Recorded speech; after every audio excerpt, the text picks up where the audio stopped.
کچھ لوگوں نے حضور کی زیارت کی تھی، کچھ نے نہیں کی تھی، تو کچھ آتے تو نبی پاک کی دستبوسی کر کے بیٹھ جاتے، حضرت ابو بکر سے ہاتھ نہ ملاتے، اور کچھ صرف حضرت ابو بکر سے ہاتھ ملاتے اور حضور سے ہاتھ ہی نہ ملاتے۔ میری بات پہ توجہ ہے آپ حضرات کی؟ تو کچھ لوگوں کو نا شبہ ہونے لگا، وہ معاذ اللہ سمجھنے لگے کہ شاید یہی اللہ کے رسول ہیں۔ حضرت صدیق اکبر یہ کیوں شبہ ہوا؟ تو ہمارے محدثین فرماتے ہیں کہ ابو بکر صدیق بولتے بھی اس طرح تھے جو میرے نبی پاک کا طریقہ، بیٹھتے بھی اس طرح تھے جو رسول پاک کا طریقہ۔ کہتے ہیں انہوں نے امامہ باندھا ہوا تھا تو جو امامے کا پیچ حضور کا ڈھیلا رہ گیا تھا ان کا بھی ڈھیلا رہ گیا، اس طرح اپنے آپ کو مزاج میں ڈھالا تھا۔ تو من شدی من تو شدہ، میں اس طرح ڈھالا تھا مزاج میں، اس طرح کے کوئی فرق نہیں نظر آتا تھا۔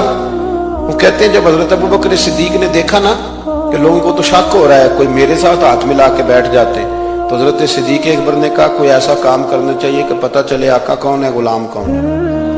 اٹھے، کندھوں پہ چادر تھی، وہ اتار کے نہ تو حضور پہ سایہ کر دیا۔ لوگوں کو پتہ چل گیا کہ سایہ کرنے والا کوئی غلام ہے، اور جس پر سایہ کیا جا رہا ہے وہ آقا ہے۔ کیا خوبصورت نقطہ لکھا ہے مفسرین نے، شارحین فرماتے ہیں تھوڑی دیر کے لیے حضرت ابو بکر صدیق نے حضور کے سر انور پر اپنی چادر کا سایہ کیا تھا۔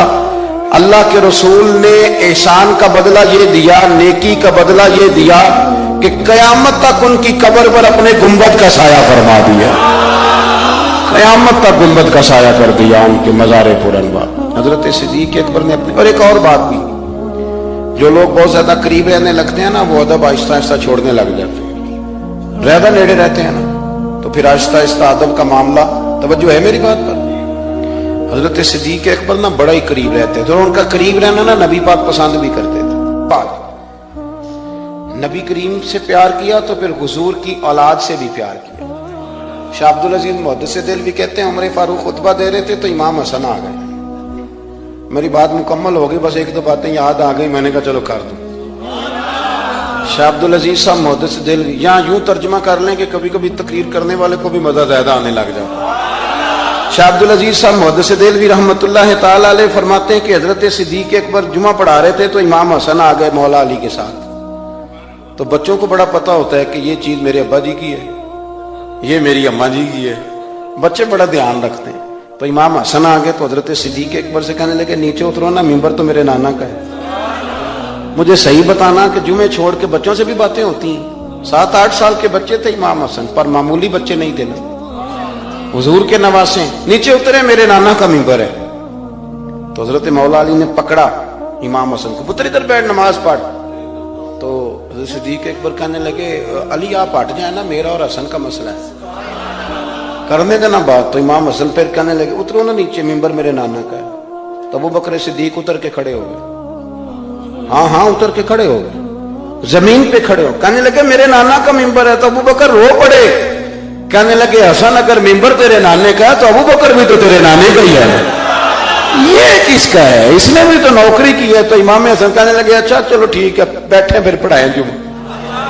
پھر بیٹھ گئے، ہر شے سے پیار، اور پھر حضور کی امت سے بھی پیار۔ حضرت عمر کہتے ہیں جب ابو بکر صدیق وصال کر گئے تو تیسرا دن تھا ان کے انتقال۔ عصر کی نماز پڑھا کے تو میں مسجد نبوی شریف میں بیٹھا تھا تو 2-3 چھوٹی چھوٹی بچیاں آ گئی، کہنے لگی آپ خلیفہ بنے؟ میں نے کہا پتر میں بناؤں؟ کہنے لگی چلیں پھر یہ ٹائم ابو بکر ہمیں دیتے تھے۔ میں نے کہا کہ تمہیں دیتے تھے، کیا مانا؟ تو وہ کہنے لگی ہم 5-6 بہنیں، ہمارا بھائی کوئی نہیں، والد ہمارا انتقال کر گیا، ہمارے گھر میں چند بکریاں ہیں۔ ابو بکر صدیق روز عصر کے بعد آتے تھے، امیر المومنین، اور ہماری بکریوں کا دودھ دھوتے تھے، کچھ ہم پی لیتی تھیں، کچھ بیچ کے گزارا کر لیتی تھیں۔ اور پھر وہ بیٹیاں رو پڑی، کہنے لگی چچا 3 دن ہو گئے ان کے انتقال کو، میری ماں روتی ہے، میری بہنیں روتی ہیں، وہ دروازہ دیکھتی ہیں کون آئے گا بکریوں کا دودھ دھونے۔ آج کسی نے بتایا آپ خلیفہ بنے ہیں، چچا چلو گے؟ تو حضرت عمر رو پڑے، کہنے لگے پتر چلوں گا۔ آگے آگے بچیاں تو پیچھے پیچھے فاروق اعظم روتے جا رہے ہیں۔ کسی نے کہا کہاں جا رہے ہیں؟ پھر رو پڑے, کہنے لگے یار ابو بکر صدیق میرے لیے راستہ کتنا مشکل کر گئے, کیسے چلوں گا ان کے رستوں پر. یارو بڑا پیار کیا انہوں نے. میں کہا کرتا ہوں کہ ابو بکر صدیق نے نا اپنی سوچوں کو بھی باندھ لیا تھا, ہاتھ بھی پیر بھی زبان بھی ہر شے باندھ کے نا تو مصطفیٰ کریم کے قدموں میں گرا دیا تھا. کہا حضور میں نے باندھ دیا ہے, جدھر آپ چلائیں گے میں ادھر ہی چلوں گا. عقل قرباں کن و پیش مصطفیٰ. اقبال کہتے اپنی عقل حضور کے قدموں پہ پیش کر دے پھر تو بچ جائے. اپنے آپ کو پیش کرے, زیادہ بحثیں نہ کریں, زیادہ الجھاؤ نہ